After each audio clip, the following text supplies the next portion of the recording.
Hello అండి. నేను మీ psychological councillor Umadevi. ఈరోజు మనం హైపర్ యాక్టివ్ పిల్లల గురించి తెలుసుకుందాం. అసలు హైపర్ యాక్టివ్ పిల్లలు ఎలా ఉంటారు? వాళ్ళలో ఉండే లోపాలేంటి? వాళ్ళలో ఉండే స్ట్రెంగ్త్స్ ఏంటో తెలుసుకుందాము. ఈ రోజుల్లో సాధారణంగా చాలామంది పేరెంట్స్ అంటున్నారు మా పిల్లలు హైపర్ యాక్టివ్ అండి అని. అయితే హైపర్ యాక్టివ్ పిల్లల్లో మనం గమనించినట్లయితే 3 స్ట్రెంగ్త్స్ అంటే వాళ్ళు చాలా ఎనర్జిటిక్‌గా ఉంటారు.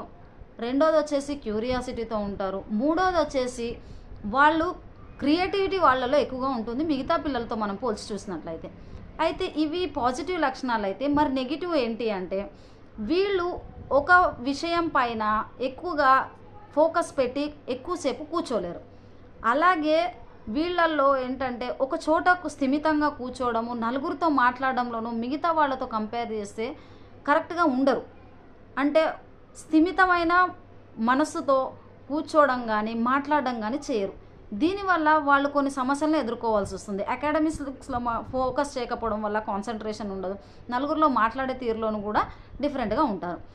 మరి పేరెంట్స్ తమ పిల్లల్లో ఇలాంటి సమస్యను చూసినట్లయితే మీరు వెంటనే కౌన్సిలర్ని సంప్రదించండి. సెరిన్ మైండ్స్ నెంబర్ 6305107464 అండి. Thank you very much.